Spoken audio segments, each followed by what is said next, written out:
አንዲት ቅጽበት አለች፣ በጣም የተለየች ቅጽበት። የሰው ልጅ ራሱ መሆን የሚያበቃባት ታዋቂ በሚሆንበት ጊዜ አይደለም፣ ሀብታም በሚሆንበት ጊዜም አይደለም፣ 100,000 ሰዎች በአንድ ድምፅ ስሙን ሲጠሩት በሰማበት ጊዜም አይደለም። እንደዛ አይደለም። ይህ የሚሆነው በጣም ቀደም ብሎ ነው። በሚሊዮን የሚቆጠሩ የማታውቋቸው ሰዎች በአይምሮአችሁ ውስጥ ምን እየተካሄደ እንዳለ በእርግጠኝነት ያወቁ ከመሰላቸው የመጀመሪያው ቀን ጀምሮ ነው። አንድ ቃለ መጠይቅ፣ አንድ የማይመች ሳቅ፣ አንድ የተረሳ ትውስታ፣ አንድ ከተሳሳተ አቅጣጫ የተነሳ ፎቶግራፍ። እናም በድንገት የኢንተርኔት ማህበረሰቡን ጥያቄ መጠየቁን ያቆማል። በምትኩ ፍርድ መስጠት ይጀምራል። እሷማ ታማለች፣ መንፈስ ሰፍሮባታል፣ አእምሮዋ ተሰልባለች፣ ለአደንዛዥ እጽ ተገዝታለች፣ ጠንቋይ ናት፣ አእምሮዋም እያጣች ነው። ስለ ኢንተርኔት የሚያስቅ ነገር ቢኖር ፈጽሞ ማስረጃ አያስፈልገውም። የሚፈልገው ነገር ፍጥነትና መነቃቃት ብቻ ነው። ይህ ፍጥነትና መነቃቃት ደግሞ በትክክል አሪያና ግራንዴ ላይ የተፈጠረ ነገር ነበር። ባለፉት ጥቂት ዓመታት ውስጥ የሆነ ነገር ተለወጠ። በአንድ ጀንበር አይደለም፣ በከፍተኛ ሁኔታም አይደለም። ማለት የምንችለው ነገር ቢኖር ሊታይ በማይችል መልኩ ነው። ድምጿ ይበልጥ እየለሰለሰ መጣ። የንግግር ዘይቤዋ ተቀየረ። መልኳም ተለወጠ። ቃለ መጠይቆቿ ይበልጥ እንግዳ እየሆኑ መጡ። አእምሮዋ ማስታወስ የማይችለው በጣም ብዙ ያለፉባት ዓመታት እንዳሉም ትናገራለች። በዚህ ሰዓትም ነበረ አድናቂዎቿ የድሮ ቪዲዮዎቿ ከአዳዲስ ቪዲዮዎቿ ጋር ማነጻጸር የጀመሩት። የተናገረችውን እያንዳንዱ አረፍተ ነገር ለመተንተን የተዘጋጁ አዳዲስ ቲክቶክ አካውንቶች ብቅ ማለት ጀመሩ። መርምሯት የማያውቁ ሐኪሞች የበሽታ መመሪያ ሰጡ። የአካል እንቅስቃሴ ባለሙያዎች የ10 ሰከንድ ቃለ መጠይቆችን በዝርዝር መረመሩ። የሴራ ትንተና ቻነሎችማ አሪያና ግራንዴ በሌላ ሰው ተተክታለች፣ ክሎን ተደርጋለች ማለት ጀመሩ። ሌሎች ደግሞ በሆሊውድ ሚስጥራዊ አስማታዊ መዋቅር ውስጥ ተጠልፋለች በማለት ተከራከሩ። የሚገርማችሁ ነገር ሁሉም ሰው የየራሱ ማብራሪያ ነበረው። ነገር ግን ይበልጥ ሳቢ የሆነውን ጥያቄ ለመጠየቅ ደፍሮ የቆመ ማንም ሰው አልነበረም። ይኸውላችሁ ሆሊውድ በጣም ብዙ ኮከብ የተባሉ ሰዎችን አሳልፈዋል። ከአሪያና ግራንዴ በፊት እኮ ብሪትኒ ስፒርስ ነበረች። ከብሪትኒ በፊት ደግሞ ጁዲ ጋርላንድ ነበረች። ከጁዲ በፊት ደግሞ ማሪሊን ሞንሮ ነበረች። የተለያዩ 10 ዓመታት፣ የተለያዩ ፊቶች፣ በዛውም የተለያዩ ቅሌቶች። ግን ያው አንድ አይነት መዋቅር ነው። ሆሊውድ አስደናቂ ተሰጥኦ አለው። ታዋቂ ሰዎችን ብቻ አይደለም የሚያመርተው፣ ማንነቶችንም ጭምር ያመርታል። ከዚያም እነዚያ ማንነቶች ትርፋማ መሆን ከጀመሩ በኋላ እውነተኛ መሆናቸውን ዓለም በዝምታ ያምናል። ግን ይህ የሚሆነው እውነታው እስኪጋለጥ ድረስ ነው። ከዚያ በታች ያለው እውነተኛው የሰው ልጅ ትወናው የት ላይ እንደሚያበቃ እናም የራሱ እውነተኛ ማንነት የት ላይ እንደሚጀምር ማስታወስ እስከማይችል ድረስ። ይኸውላችሁ በሚሊዮን የሚቆጠሩ ሰዎች አሪያና ግራንዴ እኮ ተለውጣለች ብለው ለምን እንዳመኑ ከመረዳታችን በፊት በመጀመሪያ በጣም እንግዳ የሆነ ነገር መረዳት አለብን። አሁንም የምነግራችሁ ነገር ለመረዳት ግን የቻነሌ ቤተሰብ ለመሆን አሁንኑ ሰብስክራይብ የምትለውን በተን ጠቅ አድርጉ። የዩቲዩብ አልጎሪዝም ደግሞ እንደምታውቁት ነው። ቪዲዮውን ማየት ስትጀምሩ ላይክ ካላችሁት ለብዙ ሰዎች ይዳረሳል። እና ማያችሁ እዚህ ፓርት ላይ ልብ ብላችሁ እንድታደምጡኝ እፈልጋለሁ። አሪያና ግራንዴ ችግር ነበረባት ወይስ አልነበረባትም የሚለውን ነገር በጭራሽ አያከራክረንም። ሐቁን ከነገርኳችሁ በኋላ ትረዱታላችሁ። እዚህ ጋር ከኤምፓየሩ በፊት የነበረችውን ልጅ ማየት እንጀምራለን። በፕላቲኒየም ደረጃ አልበም ከመሸጡ በፊት፣ የግራሚ ሽልማቶች ከመገኘታቸው በፊት፣ የኮንሰርት ጉዞዎች ከመጀመራቸው በፊት፣ ያ ዊክድ የተባሉ ፊልም ከመሰራቱ በፊት፣ የማንቸስተር ጥቃትም ከመምጣቱ በፊት፣ ማክ ሚለር የሚባለው ፍቅረኛዋም ከመምጣቱ በፊት፣ በጣም ከብዙ ነገሮች በፊት አሪያና ግራንዴ ቡቴራ የምትባል ልጅ ብቻ ነበረች። Ariana Grande Butera, like literally that's my name. Like I'm a pizza. I'm a fucking meatball. Like ሰኔ 26 ቀን በ1993 በፍሎሪዳ ግዛት ቦካ ራቶን ውስጥ ተወለደች። እርግጠኛ ነኝ ለአብዛኛው ሰው የታሪኩ መጀመሪያ እዚህ ጋር ነው። ግን ደግሞ አይደለም። ምክንያቱም ልጅነት ትውስታዎቻችን የሚጀምሩበት ቦታ ብቻ አይደለም፣ የአእምሮአችን ኦፐሬቲንግ ሲስተም የሚጫንበት ጭምር ነው እንጂ። የአሪያና ኦፐሬቲንግ ሲስተም፣ የአሪያና መተግበሪያ ደግሞ ለየት ያለ ይመስል ነበር። መጥፎ አልነበረም፣ ክፉም አልነበረም። ብቻ ባልተለመደ ሁኔታ ጨለማ የተሞላበት ነበር። እንግዳ ስላችሁ እኔ በህፃንነቴ ካርቱን ወዳለው የሚለውን አይነት እንግዳነት አይደለም። አብዛኞቹ ልጆች ለሚሸሿቸው ነገሮች በጣም ትማረክ ነበር። የአጽም አወቃቀሮች፣ መናፍስቶችና አስፈሪ አጋንንቶች። አስፈሪ ፊልም በጣም ትወድ ነበር። ፍሬዲ ክሩገርም ሳይቀር ተወደው ነበር። ሃሎዊን በዓል ሲመጣ የሷ ተወዳጅ በዓሏ ነበር። ግን ደግሞ በተግባር ካየነው የቤተሰብ በዓል ነበር። ታዲያ የማህበራዊ ሚዲያ ተከታዮች የተሳሳተ አስተሳሰብ መያዝ የሚጀምሩት እዚህ ፓርት ላይ ነው። ሰዎች የአሪያና ቤተሰቦች በሃሎዊን ቀን የእንስሳት ደሞች አምጥተው የቤታቸውን ግድግዳ ይለቀልቁ ነበር የሚለውን ነገር ሲሰሙ ሌላ ነገር ነው የሚፈጠርባቸው። ግን ደግሞ እውነታው ይህንን ያክል አነጋጋሪ አይደለም። ነገር ግን እንግዳ ነው ማለት ይቻላል። አሪያና ሕፃን ሆና እቃቃ ስትጫወት የእውነት ደም ማየት ትፈልግ ነበር። ስለዚህ በቅርቧ ወደ ነበሩት ስጋ ቤቶች ታቀና ነበር። እንደውም ቤተሰቦቿ የአሪያና የጣት አሻራ በደም ነክረው ግድግዳቸው ላይ ቀብተውት ነበር። ይህ ነገር ሰላም ይነሳል አይደል? ኦፍኮርስ ሰላም ይነሳል። ታዲያ ይህ ለአስማታዊ ወይም ሚስጥራዊ የአምልኮ ልምምዶች ማስረጃ ነው ወይስ አይደለም? በነገርኳችሁ የአሪያና ባህሪያት እናቷ ግራ ተጋብታ ምናልባት ልጄ አድጋ ነፍሰ ገዳይ ብትሆንብኝስ ብላ ነበር። እዩኝ፣ እኔ ልዕልት ነኝ፣ ነጭ መልበስ እፈልጋለሁ፣ ክራውንም ማድረግ እፈልጋለሁ የሚል ምንም አይነት ስብዕና አልነበራትም። ይልቁንም የሰይጣናት የስካል ኤንድ ቦንስ የአጽሞች ሜካፕ ትፈልግ ነበር። የሚገርመው ነገር ግን አሪያና የፍሬዲ ክሩገር ማስክ አድርጋ የሆኪ እንጨት ይዛ በየሰፈሩ ትዞር ነበር። ግን አያችሁ፣ ልጆች ደግሞ በፍርሃት ይማረካሉ። ምክንያቱም ፍርሃት ስሜታቸውን ያነቃቃል። ግን ደግሞ አብዛኞቹ ልጆች ከእንደዚህ አይነት ስሜት ይወጣሉ። አንዳንድ ሳይኮፓዝም የሆኑ ሰዎች ግን ከዚህ ነገር በፍጹም አይወጡም። እንደውም ብዙ የአስፈሪ ፊልም ዳይሬክተሮች፣ ደራሲያንና ተዋናዮች በጣም ተመሳሳይ የልጅነት ፍላጎች እንደነበራቸው ይገልጻሉ። ስቴፈን ኪንግ፣ ጊልሞር ዴል ቶሮ፣ ቲም በርተን። እነዚህ ሰዎች ለጨለማ የነበራቸውን ፍላጎት ወደ ፈጠራ ተቀየረ፣ ግን ወደ ወንጀለኛነት አይደለም። እና ማያችሁ የአሪያና ታሪክ ከሌሎች መለየት የጀመረው እዚህ ፓርት ላይ ነው። ገና በ8 ዓመቷ ወላጆቿ ተፋቱ። ለአዋቂዎች ፍቺ የሚባለው ነገር የወረቀት ስራ ነው። ለህፃናት ግን የተፈጥሮ ህግጋት በድንገት መስራታቸውን ያቆሙ ያህል ሊሰማቸው ይችላል። ከዛማ ከፍቺው በኋላ አሪያና ለብዙ ዓመታት ከአባቷ ርቃ ከእናቷ ጋር ትኖር ነበር።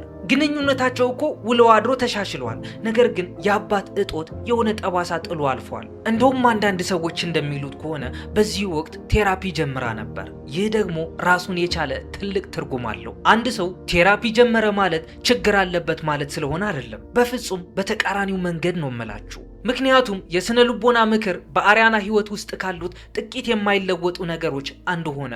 ደካማ ስለነበረች ይሆናል ብላችሁ እንዳታስቡ። ያልተለመዱና አስደናቂ ህይወቶች ያልተለመደ የስነ ልቦና ጫና ስለሚፈጥሩ ነው። የሷ ደግሞ ገና መጀመሩ ነበር። አብዛኞቹ ልጆች የቤት ስራ አልሰራንም ብሎ በሚጨነቁበት ሰዓት አሪያና ግን በትወና ስራ ላይ ነበረች። ትዘፍናለች፣ ትተውናለች፣ በተመልካቾች ፊት ትኖራለች። ይህ ደግሞ ማራኪ ይመስላል። አያችሁ፣ ህፃናት ብራንድ ለመሆን አልተፈጠሩም፣ ሰው ለመሆን እንጂ። እነዚህ በጣም የተለዩ የእድገት ጎዳናዎች ናቸው። አንዱ ፍለጋንና መፈተሽን ይጠይቃል፣ ሌላው ደግሞ ዘላቂ ወጥነትን ይሻል።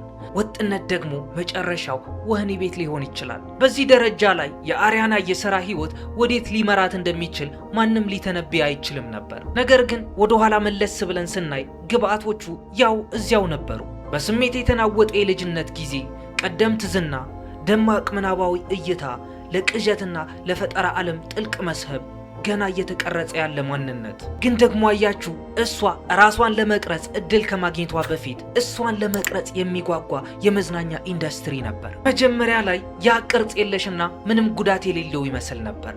ደማቅ ቀለሞች፣ ኒኮሎዲዮን ቻናል፣ ኮሜዲ፣ የብርቱካን ምንጣፎች፣ የታዳጊዎች ሳቅ፣ ሊታሰብ የሚችል በጣም አስተማማኝ ቦታ። ምክንያቱም በሚሊዮን የሚቆጠሩ ወላጆች ያመኑት ያንን ነበር። ከዚህ በፊት ደግሞ ስለ ኒኮሎዲያን በጣም ብዙ ጊዜ አውርቻለሁ። ጄፍሪ ኤፕስቲን በኒኮሎዲያን የህፃናት ቻነል እጅ እንደነበረበት ይነገራል።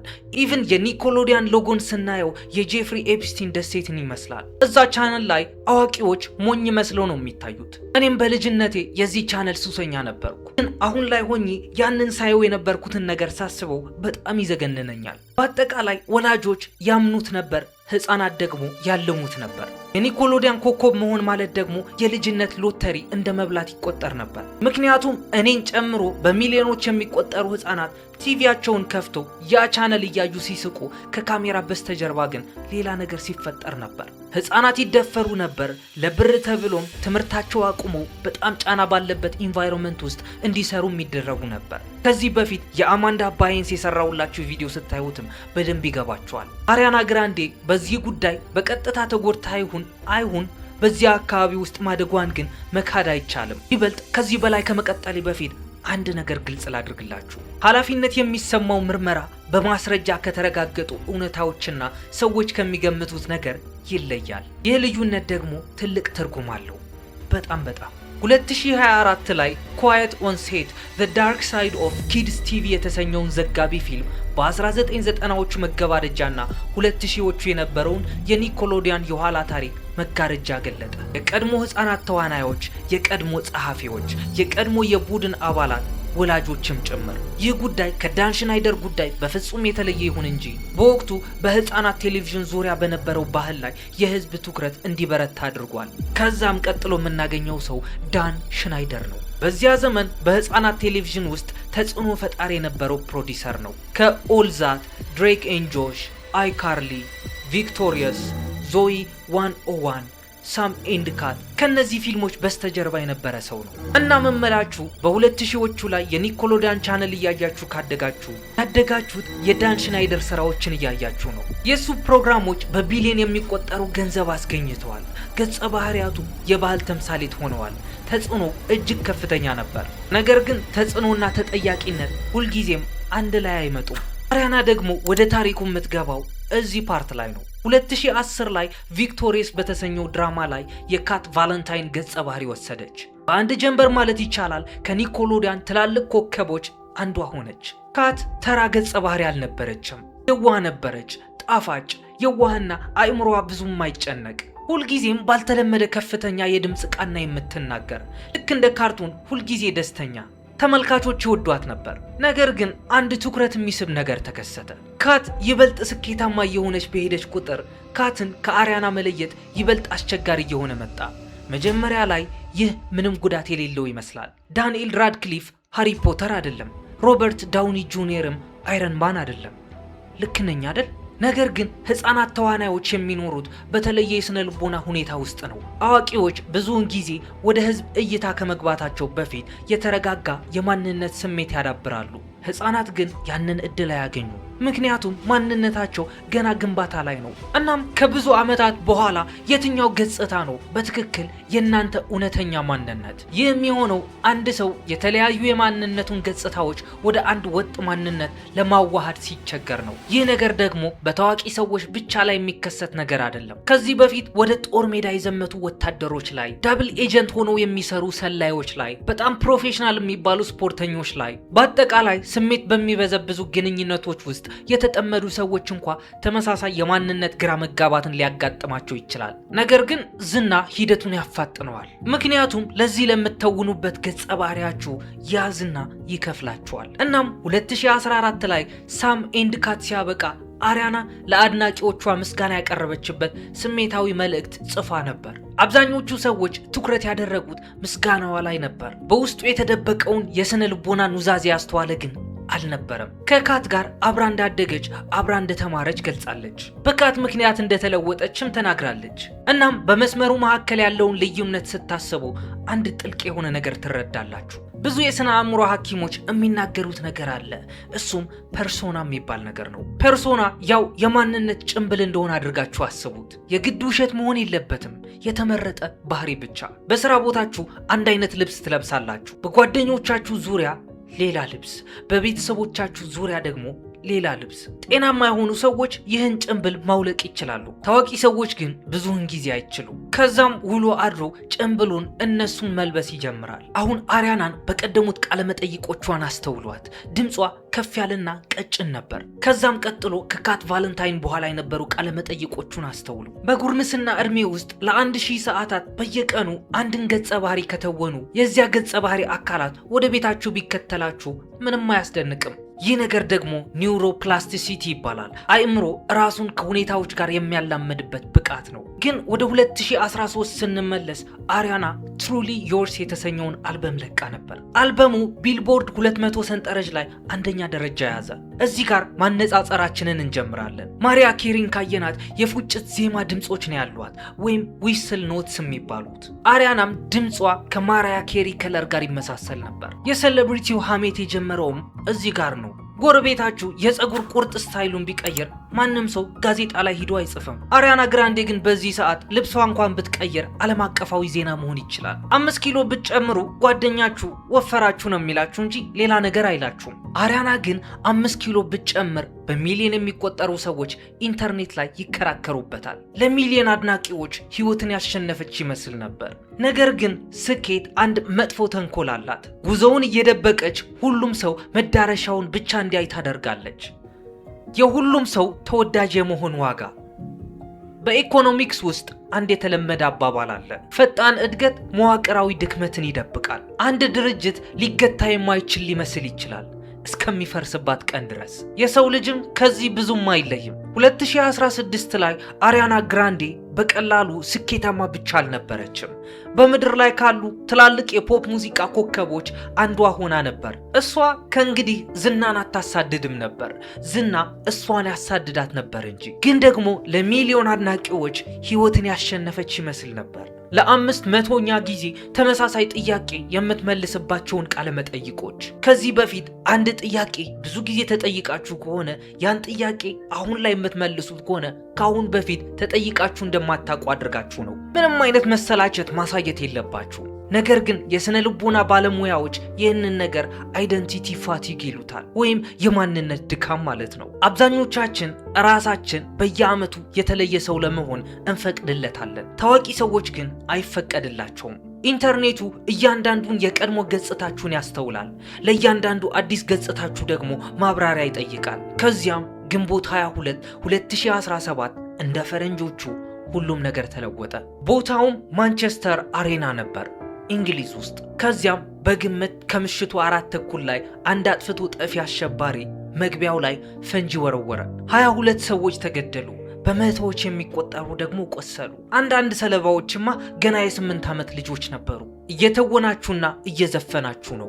ከደቂቃዎች በኋላ ግን የእናንተ ኮንሰርት ዓለም አቀፍ የወንጀል ስፍራ ሆኗል። ከእንደዚህ አይነት አሳዛኝ ክስተት በኋላ ሰዎች የሚያሳዩት ጨካኝ የሆነ የደመነፍስ ባህሪ አለ። ራሳችሁንም እኔ ብሆንስ ምን አደርግ ነበር ብላችሁ መጠየቃችሁ አይቀርም። እውነተኛውን መልስ ትፈልጋላችሁ? አታውቁትም። ምክንያቱም የስነ አእምሮ ስብራት ወይም ትራውማ መጣው ብሎ አይደለም የሚመጣው። የሰው ልጅ የነርቭ ስርዓት አንድ ዋነኛ ኃላፊነት አለው። እሱም እናንተን በህይወት ማቆየት ነው። ከፍተኛ አደጋ በሚጋረጥበት ጊዜ ፈቃድ ለመጠየቅ አይቆምም። አሪያና ይህ የቱር ኮንሰርቷን ስታዘጋጁ የነበረው ዳንጀሮስ ውመን በሚል ስም ነበር። ግን ከዚህ አደጋ በኋላ ወደ ቤቷ በረረች። ተሰብሬያለሁ የሚል መግለጫ ማወጣች። አሪያና ይህ አደጋ ካጋጠመው በኋላ ስላጋጠማት ፒቲኤስዲም ትናገራለች። ፒቲኤስዲ ማለት ከአደጋ በኋላ የሚፈጠር የስነ አእምሮ መታወክ ማለት ነው። ታዋቂ ሰዎች ሆናችሁ ፒቲኤስዲ ካለባችሁ ደግሞ ለፒቲኤስዲ ፈውስ ማግኘት የረጅም ርቀት ሩጫ ይሆንባችኋል። ነገር ግን እዚህ ላይ ነው አንድ አስደናቂ ነገር የተከሰተው። አሪያና ከ2 ሳምንት ባነሰ ጊዜ ውስጥ ወደ ማንቸስተር ተመለሰች። ለሌላ ኮንሰርት አይደለም፣ ለመፈወስ እንጂ። የዋን ላቭ ማንቸስተር የበጎ አድራጎት ኮንሰርት እንደ ጀስቲን ቢበር፣ ኮልድ ፕሌይ፣ ማይሊ ሳይረስ፣ ኬቲ ፔሪ፣ ፌረል ዊሊያምስ፣ ናይል ሆራን እና ሌሎች ብዙ አርቲስቶችን በአንድ ላይ ሰበሰበ። ለተጎጂዎችና ለቤተሰቦቻቸው በሚሊዮን የሚቆጠር ገንዘብ አሰባሰበ። ለብዙ ሰዎች ያ ኮንሰርት የጽናት ምልክት ሆነ። ስነ ልቡና ባለሙያዎች ግን ሌላ ነገርን ይወክል ነበር፣ ትርጉምን መፍጠር ወይም ሚኒንግ ሜኪንግ። በዚህ መልኩ ዓለም አሪያና ግራንዴን ሲመለከታት አንድ ሰው ግን በቀላሉ አሪያናን ያይ ነበር። ያ ሰው ስሙ ማልኮም ጄምስ ማኮርሚ ነበር። ዓለም ግን ይህ ሰውን የሚያውቀው ማክ ሚለር በሚል ስም ነበር። ማክ ሚለር ለአሪያና ራፐሩ ወይም ዘፋኙ አልነበረም፣ ቤቷና መጠለያዋ ነበር ብንል ይቀለናል። 2012 ዘዌይ የተሰኘው ዘፈናቸው ከሰሩበት ጊዜ ጀምሮ ይተዋወቁ ነበር። እነዚህ ሁለት ልጆች እውነተኛ የሆነ መግባባትና መረጋጋት ነበራቸው። አንዱ ሌላውን ያቋርጣል፣ በአንዱ ቀልድ ሌላው ይስቃል፣ የአንዱን አረፍተ ነገር ሌላው ያሟላል። ይህ ደግሞ በልምምድ ሊመጣ የማይችል እውነተኛ መጽናናት ነው። ከዛም ፈጽሞ የማይነጣጠሉ ይመስሉ ነበር። ነገር ግን የፍቅር ግንኙነቶች በሙዚቃ ቪዲዮዎች ውስጥ አይገነቡም። የሚገነቡት የት እንደሆነ ታውቃላችሁ? ኩሽና ውስጥ ነው። እሱ ብቻም አይደለም፣ በሆስፒታሎችም ጭምር። እሱ ብቻም አይደለም፣ በስልክ ጥሪም ነው። ሌላ ነገርም አለ፣ ማንም ሰው በማይሰማቸው ክርክሮችም ነው። እናም አንድ እውነታ ማክን በአዋቂነት እድሜው ሙሉ ሲከተለው ነበር። እሱም አደንዛዥ እጽ ተጠቃሚ ነበር። ግን ደግሞ ግንቦት ወር ላይ 2018 አሪያና ከማክ ሚለር ጋር የነበራትን ግንኙነት ማቋረጧን ተናገረች። ይመስለኛል ከማክ በኋላ ነበረ ፒት ዴቪድሰንን ዴት ማድረግ የጀመረችው። ግን ደግሞ ከማክ ጋር የተለያየችው እሱን መውደድ ስላቆመች አይደለም።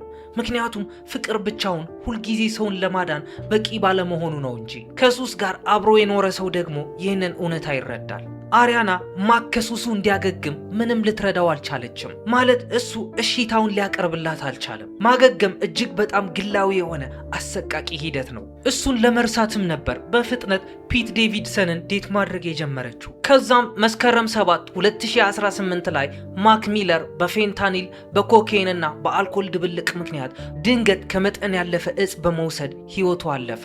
ይግረማችሁ በዛን ጊዜ እድሜው 26 ነበር። ማህበራዊ ሚዲያው ደግሞ ተጠያቂ የሚያደርገውን ሰው አገኘ፣ አሪያናን። ይህ ምን ያህል ያልተለመደ ነገር እንደሆነ እስኪ ያስቡት። ለአመታት የተመዘገበ የሱስ ታሪክ ያለው ሰው ፍቅረኛው ድንገት ጥላው ስትሄድ ኦቨርዶዝ አድርጎ ሞተ የሚለውን ዜና የኢንተርኔት ማህበረሰቡ በሌላ መንገድ ነበር የተረዳው። እሷ አብራው ብትቆይ ኖሮ ፈጽሞ ባይለያዩ ኖሮ እሷ ጥላው ወጣች። ከነዚህ መግለጫዎች መካከል አንዳቸውም በማስረጃ የተደገፉ አይደሉም። እንደውም የሱስ ስፔሻሊስቶች የአንድን ሰው የእጽ አጠቃቀም ተጠያቂነት በቅርብ ወዳጆቹ ላይ እንዳይደረግ በተደጋጋሚ ያስጠነቅቃሉ። አሪያና ኢንተርኔት ላይ ከፍተኛ ስድብና ትንኮሳ ከደረሰባት በኋላ ውሎ አድሮ ምላሽ ሰጠች። ማክን በጥልቅ የምታከብረው ለአመታት የወደደችውና ግንኙነታቸው ከመጠናቀቁ ከብዙ ጊዜ በፊት ፈውስ እንዲያገኝ ትመኝለት የነበረ ሰው መሆኑን የሚገልጽ መልእክት አጋራች። መከላከያ አልነበረም፣ ደካማ መሆኗን መግለጫ ነበር እንጂ። አሁን ደግሞ ይህ ጉዳይ ከሽብር ጥቃት መትረፍ ጋር አዋህዱት። በተመሳሳይ ጊዜ ደግሞ በሙዚቃው ዓለም ውስጥ ካሉት ትልልቅ የሥራ ህይወቶች አንዱን ይዞ መጓዙን ጨመሩበት። ሆሊውድ ብዙ ጊዜ የማያሳየን አንድ ነገር አለ። እሱም ትራውማ የሚባለው ነገር ነው። ትራውማ በፎቶግራፍ መልክ አይቀመጥም፣ በአየር ንብረት መልክ ግን ይቀመጣል። የነርቭ ስርዓታችን የአየር ሁኔታ ይለዋውጠዋል። ሰውነታችን ለድንጋጤ እጅግ ፈጣን ይሆናል። እንቅልፍ ደግሞ የማይገመት ይሆናል። ትውስታም እምነት የማይጣልበት ይሆናል። አሪያና ከጊዜ በኋላ በህይወቷ ውስጥ ሙሉ በሙሉ በግልጽ ማስታወስ የማትችላቸው ረዥም ጊዜያት እንደነበሩ አምናለች። በቃለ መጠይቅም በእውነቱ ጥቂት ዓመታት ከህይወቴ ጠፍተዋል ስትልም ተናግራለች። They did the Brighter Days memory erasure treatment to me, so I'm having trouble remembering the details. They're foggy because at the Brighter Days clinic they do the memory erasure, you know? The memory erasure, they erase the... ይቺ አረፍተ ነገር ደግሞ ኢንተርኔት ላይ ተሰራጨች። አንዳንድ ሰዎች የአእምሮ ነርቫ ላይ ጉዳት ደርሶባታል የሚል ድምዳሜ ላይ ደረሱ። ሌሎች ደግሞ የአእምሮ ቁጥጥር ተደርጎባት ነው አሉ። ሌሎች ደግሞ የተወሳሰቡ የሴራ ትንተናዎችን ፈጠሩ። ግን ይህ ጉዳይ ባጭሩ ልንገራችሁ። የስነ አእምሮ ስብራት ነበር፣ ትራውማ ነበር፣ ሌላም ተጨምሮበት ነበር። የአካልና የአእምሮ መዛል ወይም በርንአውት፣ ስር የሰደደ ውጥረት። ትውስታ ልክ እንደ ቪዲዮ ካሜራ አይሰራም። ነገሮችን እንደገና ይገነባል፣ ያስተካክላል ወይም ኤዲት ያደርጋል። ግን አያችሁ አሪያና አእምሮዋ እየደበዘዘ ሲመጣ ስሟ አሪያና ሳይሆን ግሊንዳ ነበር። አያችሁ ለአሪያና ግራንዴ ከግራሚ ሽልማቶች ከብዙ ጊዜ በፊት የነበረ አንድ ህልም ነበር። ከስቴዲየም የኮንሰርት ጉዞዎች በፊት ዝና መሸከም ከባድ ከመሆኑ ከብዙ ጊዜ በፊት ዊክድ የሚባል ፊልም ነበር። ሙዚቃዊ ድራማ ነው፣ የጠንቋዮች ታሪክ ነው። አንድ ሰው አንድ ነገርን ከመረዳቱ በፊት ስለሚፈርድበት ሁኔታ የሚያወራ ታሪክ ነው ይላሉ። ይህ ነገር ደግሞ እንግዳ ነው አይደል? እናም እዚህ ፓርት ላይም ልብ ብላችሁ እንድታደምጡኝ እፈልጋለሁ። አሪያና የግሊንዳን ገጸ ባህሪ ለመተወን ስለምትፈልገው ምኞት ለአመታት ተናግራለች። ይህ ደግሞ ለሷ ሌላ ተራ የፊልም ገጸ ባህሪ አልነበረም። ፈረንጆች እንደሚሉት ይህ ለሷ ሚቶሎጂ ነበር። ከዚያም 2021 ላይ ህልሟ እውን ሆነ። ዊክድ በተሰኘው ፊልም የግሊንዳን ገጸ ባህሪ ይዛ እንድትተውን ተመረጠች። እናም ሰዎች ለውጦችን ማስተዋል የጀመሩት እዚህ ላይ ነበር። አንድ ለውጥ ብቻ አይደለም፣ በመቶዎች የሚቆጠሩ ጥቃቅን ለውጦች። ድምጿ፣ የአካል አቋሟ፣ የፊት ገጽታዎቿ፣ የንግግር ዘይቤዋ፣ የባህሪ እንቅስቃሴዎቿ፣ አጠቃላይ መልኳ ለኢንተርኔት ማህበረሰብ እነዚህ ለውጦች ማስረጃዎች ሆኑ። ምክንያቱም ኢንተርኔት አንድ አስደናቂ የሆነ ተሰጥኦ አለው። ማንኛውንም ምልከታ ከ10 ሰከንድ ባነሰ ጊዜ ውስጥ ወደ ፍጹም እርግጠኝነት መለወጥ ይችላል። አንዳንድ ተዋናዮች አይታችሁ ከሆነ በቀላሉ ገጸ ባህሪያትን አይተውኑ። ሮበርት ዴ ኔሮ ታክሲ ድራይቨር የተሰኘው ፊልም ከመስራቱ በፊት የእውነት ታክሲ ሹፌር ነበር። ዳንኤል ዴይ ሉዊስ ለወራት ያህል በገጸ ባህሪው ውስጥ ይቆይ ነበር። ዘ ላስት ኦፍ ደ ሞሂካንስ ለተሰኘው ፊልም የመትረፍ ክህሎቶችን እንደ ተማሪ ይነገራል። ሊንከን የተሰኘውን ፊልም በሚቀርጽበት ጊዜ እራሱ ሊንከንን ሆኖ ነበር። ሂት ሊጀር ጆከርን ሆኖ ሲተውን እራሱን አግልሎ ነበር። ውጤቶቹስ አንዳንድ ጊዜ ድንቅ ናቸው፣ አንዳንድ ጊዜ ደግሞ በጣም ብዙ ዋጋ ያስከፍላሉ። አሪያና ራሷ የዊክድን የዝግጅት ሂደት እውነታውን በሚገልጡ ቃላት ገልጸዋለች። እንዲህም አለች፣ ይህ አስፈላጊ ነበር። ይቺን ሰው ለመሆን የራሴ አንዳንድ አካላትን ማስወገድ ነበረብኝ። ተዋናዮች ደግሞ ይህንን ስሜት ይረዱታል። ነገር ግን የስነ ልቦና ባለሙያዎች ሌላ ጥያቄ፣ ሌላ ድምፅ ነው የሚሰሙት። በቂ የሆኑ አካላት ከተወገዱ ለመሆኑ ምን ይቀራል? እስካሁን ስንት የአሪያና ግራንዴ ገጽታዎች እንደነበሩ እስኪያስቡት። የብራድዌይ አሪያና፣ የኒኮሎዲያን አሪያና፣ ካት ቫለንታይን፣ የቀድሞዋ የፖፕ ኮከብ፣ የዴንጀረስ ውማን ዘመን አሪያና፣ የስዊትነር ዘመን አሪያና፣ የፖዚሽንስ ዘመን አሪያና፣ ግሊንዳ እናም በመጨረሻ የግል ህይወት አሪያና። ነገር ግን ሰዎች ስለ አሪያና ስብዕና ብቻ አልነበረም እያወሩ የነበሩት፣ ስለ ሌላ ነገርም እያወሩ ነበር። ስለ ረዥም ዘመን ታሪክ፣ ስለ አንድ ይበልጥ እንግዳ ነገር፣ ስለ መንፈሳዊነት፣ ስለ ጠንቋዮች፣ ስለ አጋንንት፣ ስለ ምልክቶች፣ ስለ ሆሊውድ ተወዳጅ የንግግር ቋንቋ። የጥንት ስልጣኔዎች አማልክቶቻቸው ጣዖቶች ነበሩ። የመካከለኛው ዘመን ማህበረሰቦች ደግሞ እርግማን ነበሯቸው። የዘመናዊው ማህበረሰብ ደግሞ የሴራ ትንተና አለ። ቴክኖሎጂው እኮ ይለወጣል፣ ነገር ግን የደመነፍስነት ባህሪ ግን አይቀየርም። 2013 ላይ በካንሳስ የሚገኘውና በከተማ አፈ ታሪኮች የተከበበውን እንዲሁም የገሃነም በሮች አንዱ ተብሎ የሚጠራውን የስቱል መካነ መቃብርን ስለ መጎብኘቷ ገልጻ ነበር። አሪያና እንግዳ የሆነ ተሞክሮ ነው ያላት። ግን ደግሞ እዚህ ጋር ካባላ ስለተባለ ነገር ልንገራችሁ። ካባላ ማለት የተደበቁ ትርጉሞችን፣ መንፈሳዊ እድገትን፣ ምልክቶችንና ውስጣዊ ትግሎችን የሚመረምር የአይሁድ ሚስጥራዊ የአምልኮ ዘይቤ ነው። የካባላ ማዕከል ደግሞ በታዋቂ ሰዎች ስለተጥለቀለቀ እሱ ራሱ ታዋቂ ለመሆን ችሏል። ለምሳሌ ማዶና፣ ብሪትኒ ስፒርስ፣ ፓሪስ ሂልተን እናም ሌሎችም። አንዳንድ ሰዎችም አሪያና የካባላ አባል ነች ይላሉ። ምክንያቱም ብዙ ጊዜ ስለ አጋንንትና አስፈሪ ፍጥረታት ስለምታወራ ነው። ግን ስታወራ ደግሞ እንደ ጠላቶች አድርጋ ሳይሆን እንደ ከበባና ጠበቃ አድርጋ ነው። የኔም ብቻ ሳይሆን የእሷንም ቃላቶች ልብ ብላችሁ ማድመጥ ይኖርባችኋል። እነዚህ አስፈሪ ፍጥረታት ከብስጭትና ከጭንቀት ሊከላከሉላት እንደሚሞክሩም ትናገራለች።